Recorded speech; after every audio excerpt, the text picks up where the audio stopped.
Бияка кайра звонить этип паспорт керек болуп 2 саат бул бербе деген да. 2 саат алып келип берем кеткен боюнча жок, эчине деген жок. Түндөп качып кетсе керек. Сайракан Карымбаева Талас областынан Бишкек шаарына бет алып, тиричилик кылып келгенине 20 жылдан ашыптыр. Жолдошу каза болгон соң үйүндөгү оор түйшүктүн баарын өз мойнуна алып, 2 баласын багуу үчүн соодагерлик менен алектенип баштаган. Акча тартыштыгынан улам чоң үйүнүн маңдайына 2 бөлмөлүү чакан там салып, аны акыркы 5 жылдан бери батирге берип, кошумча каражат таап алчу. Чынара келин биздин жаныбызга кафеге иштеп калды, повар болуп. Анан ыйлактап келип тиги бул жерден бул хозяиним ушуп атат, жата албай атам. Мага ижараңызды эметип берип туруңуз деп түшүнткөндөн мен эми бош эле турат, мейли кирсең кир деп киргизгем кыз экөөнү. Кыз экөөнү кирсетсем, баягы жашап, жакшы эле жашап атышкан. Келип менен акча сурады бир жолу. 5000 сом зарыл керек болуп атат, эжеке эметип бериңиз деп. Анан ар жактан бир аял берет. Ошого барып паспортун чытап алып бергем. Аны күнүм төлөп, нормально кутулган. Өткөн жылдын 18-сентябрында Чынара Курманова үй ээсинен 30 000 сом акча алган. Бир айдан кийин 36 000 сом кайтарып берем деп убада берген Чынара убагы келгенде из жашырган. Алдамчынын торуна түшкөн Сайракан айым 30 000 сомду курбусунан алып берген экен. Эми ал акчанын үстөк пайызы өсүп олтуруп, бүгүн 82 000 сомго жеткен. Мен деген тиги кызын Россияга кетирем деп калды да. Ушундай карызга батып эле жашоом таптакыр токтоп атат. Баламды үйлөнөм деп коркутуп атат, тиги бул деп ушинтип аябай ыйлактап ушинтип эметкенден кийин 30 000 бердим.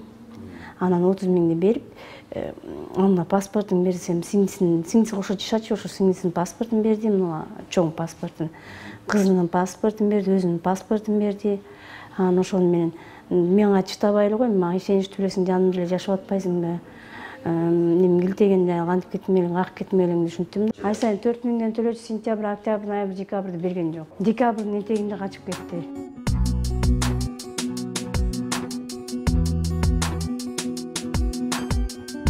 Төлөй албай атам, калган аткандагы төлөдүм жарым-жартылай, бирок толук төлөй албай атам. Анткенден алдын өсүп кетти да.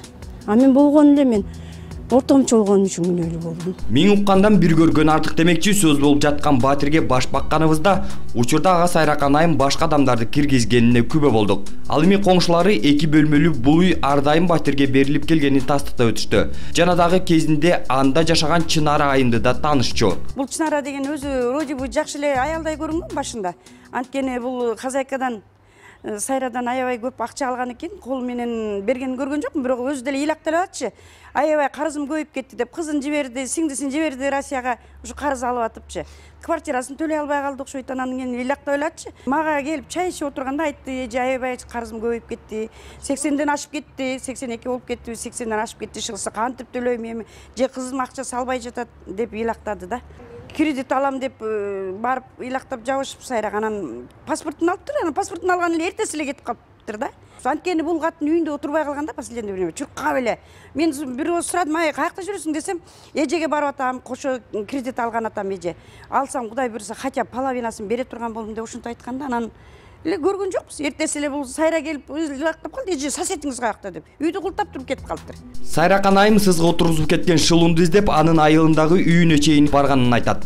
Күйөөсүнөн кабарлашсам, күйөөсүн деген үй китебин тиги эмеге коюп, кредитке коюп, ошону төлөй кетип калган экен. Анан тергөөчүгө барып, көмгө барып тергөөчүгө кайрылсак, тергөөчүлөр бул ишти деген сразу эле сотко кайрылышыңар керек, сот чечип берет силерге деди. Сотко баралы деп барган жокпуз, себеби деген соттон деле бияктан пайда болуп аткандан соттон даны баракерчилиги көп да анан.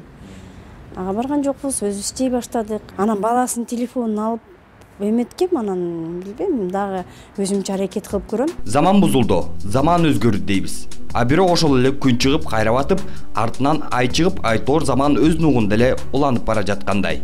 Өзгөрүп жаткан адамдар өзүбүз болуп жүрбөйлү. Кантсе да бүгүн бирөөнү сыздатып ыйлатсак, эртең алсынуу өз башыбызга келерин унутпасак.